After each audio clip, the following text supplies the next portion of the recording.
Alright, on to episode 15. Today we're going to be working on the Asian Small Clawed Otter exhibit. And we're going to be doing something pretty interesting, and we are actually going to make a rice paddy for the environment, and which is actually pretty indicative of where they like to live, seeing how rice paddies are full of an abundant amount of food and water.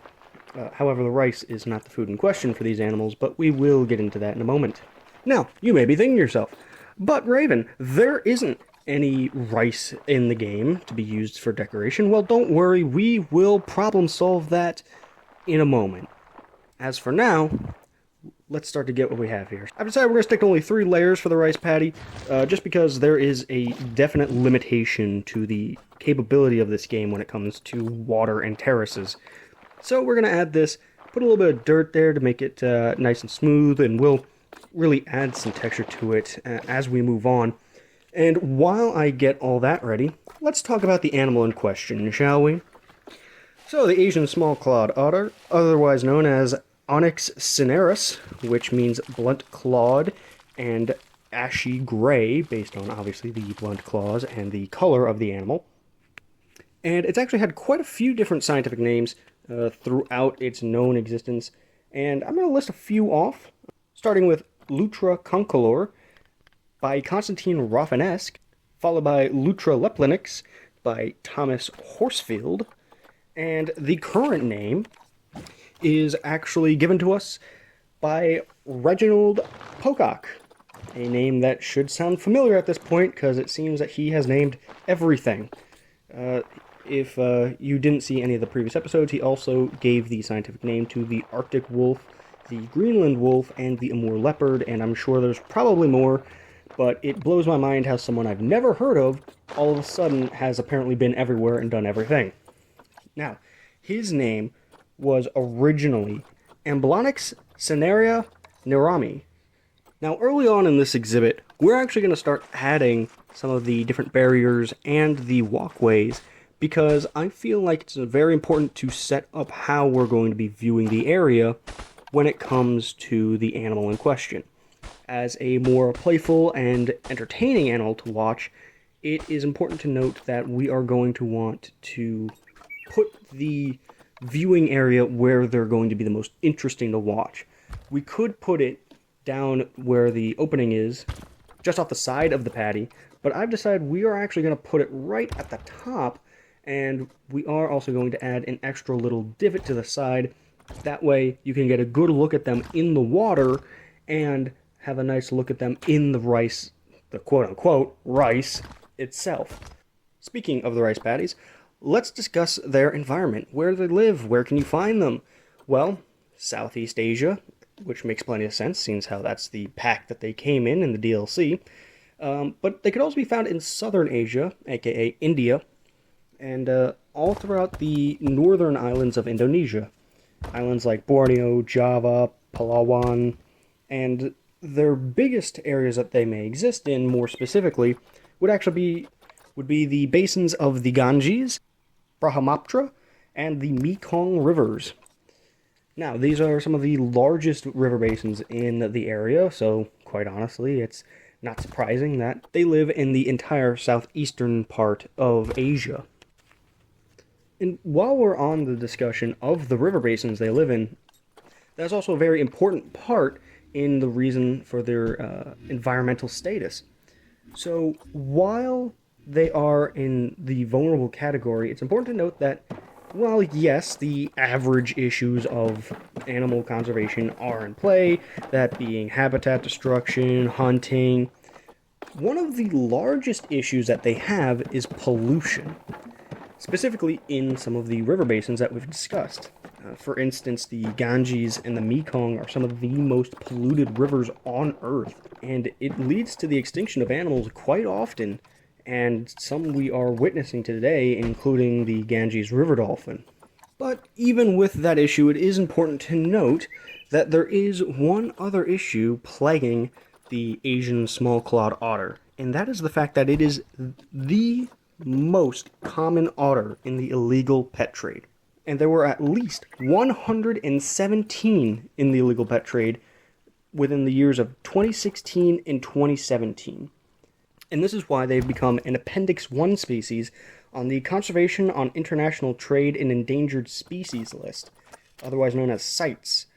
This is actually a demographic I was not aware of until doing the research for this animal, but apparently it is a system specifically designed to understand how detrimental it is for the trading of certain endangered species.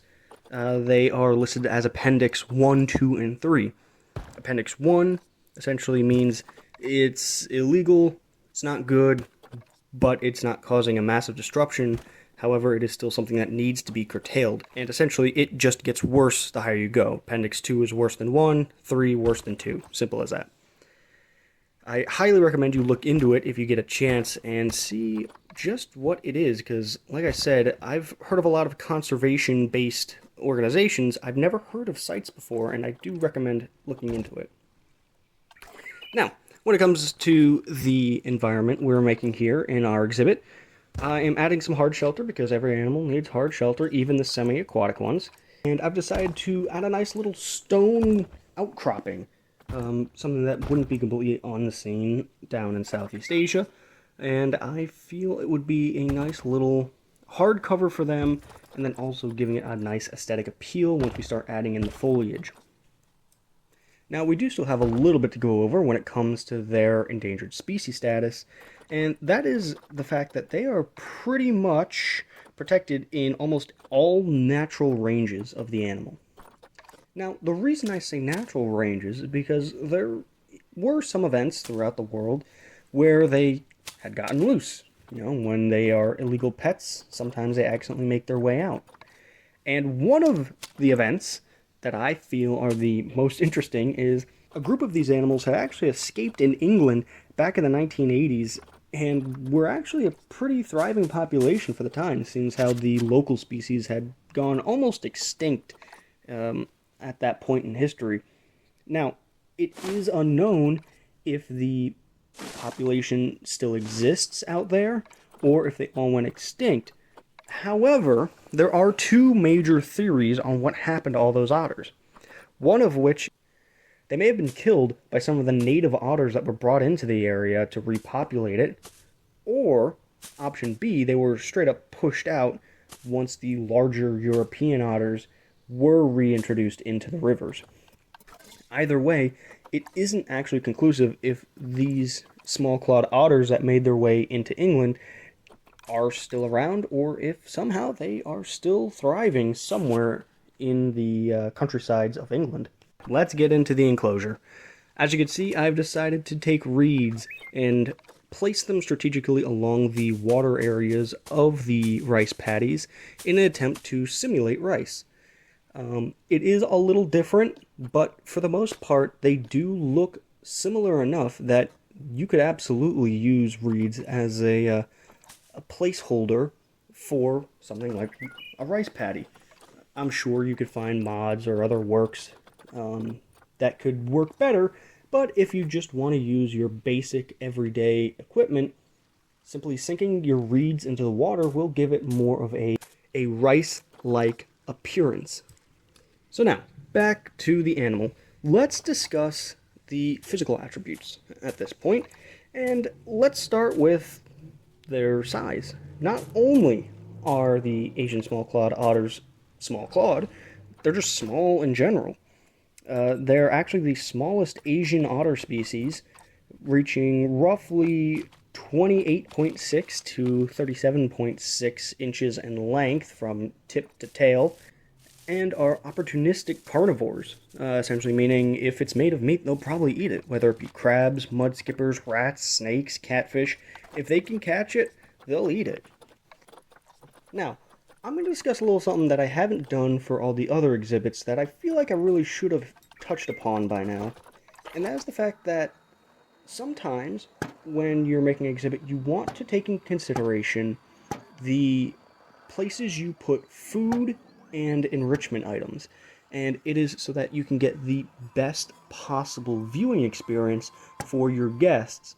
And if you're someone like me who likes to take pictures of their game and show it off on, whether it be Reddit or other forums, it's important to make sure you have these items in strategic locations, whether it be right up front where you can see it from a viewing platform, or like what we're going to be doing here, incentivizing animals to play with their enrichments in very specific locations.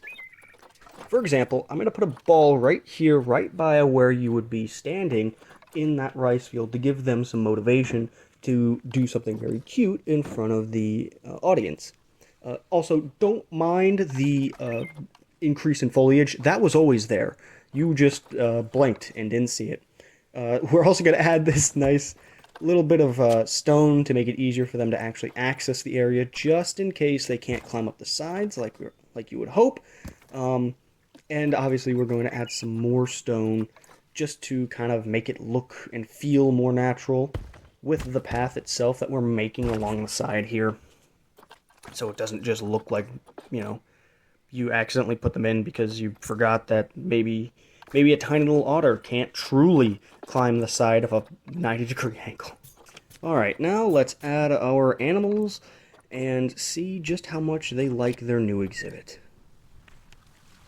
Alright, our little buddies are in. Let's take a look, and they love it. Not only is the water fine, but so is the foliage, the enrichment, and as you can see, I made this exhibit way too large for such tiny animals, but, conservation.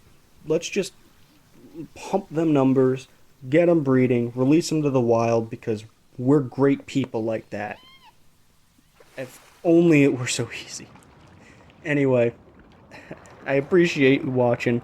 If you enjoyed the video, let me know in the comments. Give me a thumbs up. If there's any information you'd like to add, put it down in the comments as well. I always appreciate to learn more. And if there's anything else you would like to see next time, if there's any information you may want to know a little bit more about, feel free to ask. And give me plenty of commentary. I need to know what I can do better to make these videos better, because I am not good at this. I know I'm not. But you can help me be better. Anyway, thank you for watching. Go outside, get some air. Have a good one. Bye.